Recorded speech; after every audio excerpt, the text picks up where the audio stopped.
have seen this movie before. A revolutionary battery headline drops, Twitter explodes, 6 months later, nothing changes. Same range, same prices, same cars. So, when you hear people asking, is Tesla finally about to drop a real battery breakthrough? The honest answer is yes and no. And that contradiction is where this story actually starts, because what you think a battery revolution looks like is not what actually changes the world. And if you want to understand where electric cars are really headed, you need to see past the hype right now. Quick favor before we go further, if you want to stay ahead of where EVs are actually going, not where headlines pretend they are, like and subscribe.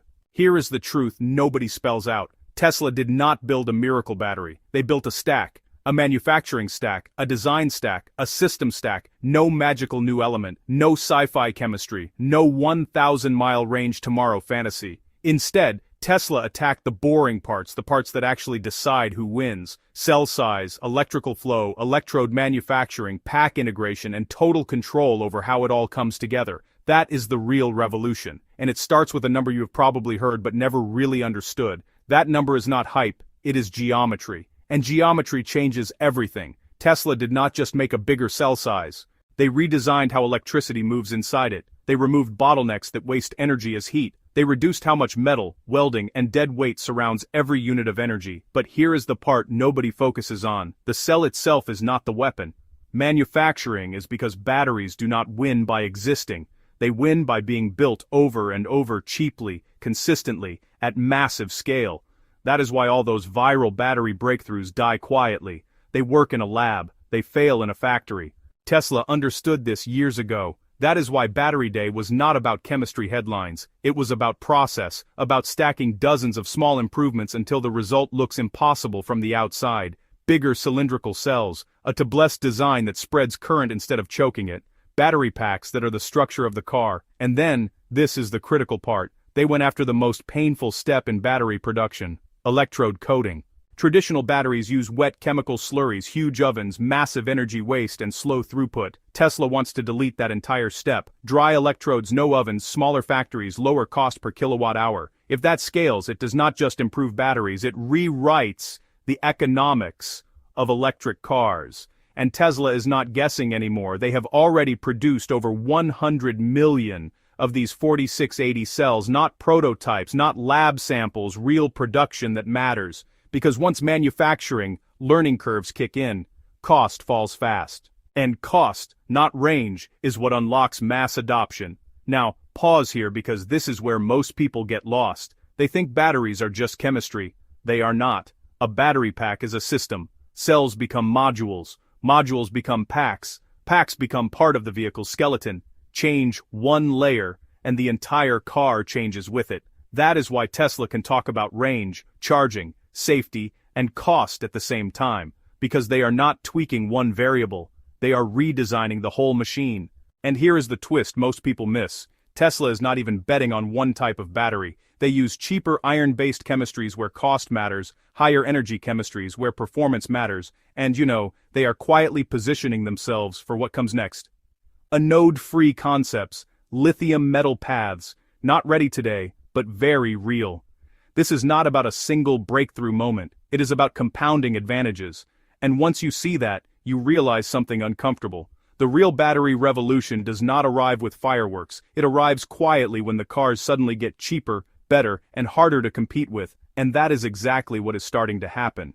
But the most dangerous part of the story, the part that could reshape the entire EV market, is still ahead. And you probably have not heard anyone explain it properly yet. You hear 4680 and it sounds like a spec sheet detail, a number, a footnote.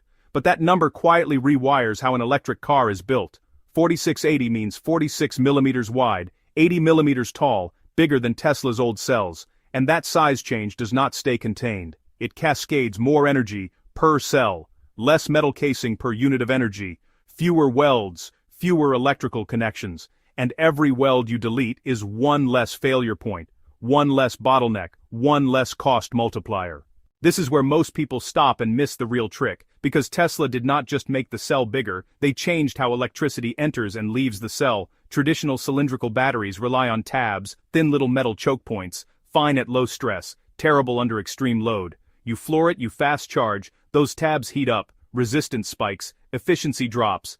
Tesla looked at that and said, delete the bottleneck tabs. Instead of forcing current through a single exit, they spread it around the entire circumference. Shorter paths, lower resistance, less heat. That is not a headline-friendly breakthrough, but it is the kind that survives real-world abuse, hard launches, repeated fast charging, heavy vehicles, and suddenly scaling a larger cell does not mean overheating hell. And when engineers tear these packs apart side by side, you see the truth. Every design is a trade-off. Losses here, volume utilization there, thermal behavior somewhere else. There is no best battery. There are only batteries optimized for a specific ecosystem. And that is Tesla's bet. Not that their cell is perfect, but that their integration is. Cell, pack, vehicle structure, factory, one system, compounding advantages. If you want to know whether this actually works, stop watching hype, watch signals. Between now and 2028, only a few things matter. First, dry electrode ramp, not promises, numbers. Throughput up, scrap down, yield stable.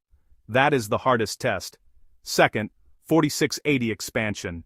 Does it stay niche, or does it spread across platforms once cost and output unlock?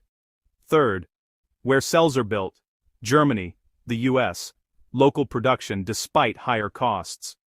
That tells you Tesla is optimizing for control, not just margin. Panasonic's node-free roadmap is not marketing, it is a clock. If it slips, you will know. If it hits, you will see it ripple through the industry. This is how professionals track revolutions, not by watching launches, by watching factories. And here is why this matters. And watch what happens when the Cybertruck finally ramps. That vehicle is the test bed for everything. Structural pack, 4680 cells, high voltage architecture, stainless steel exoskeleton. If that combination works, if it delivers range, durability, and tow capacity at reasonable cost, the narrative flips completely. No more jokes about delays, no more skepticism about manufacturing, just a brutal demonstration that the integration stack works under the hardest conditions. And if the Cybertruck stumbles, you will see the opposite. You will see the limits of vertical integration when complexity becomes unmanageable, but even that misses the larger point. Tesla is not alone in this fight. CATL and BYD are not standing still. CATL's Keelan cells and BYD's Blade battery are genuine threats. They pack energy efficiently, they manage heat well, they integrate into vehicle platforms with surprising sophistication, and both companies sit inside the Chinese manufacturing ecosystem, which means cost discipline that Western automakers still struggle to comprehend.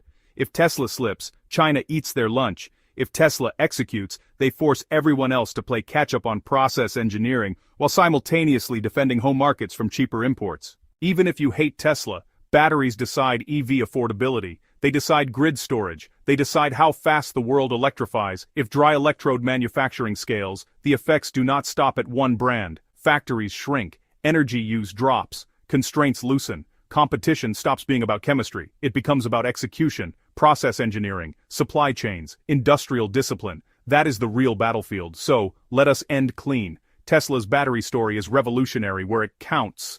Scale, cost, integration, and not revolutionary where the internet wants it to be. No magic chemistry, no instant miracles, no free energy, just relentless systems engineering. And that is exactly why it is dangerous. Because revolutions like this do not arrive loudly. They arrive quietly, then suddenly everywhere.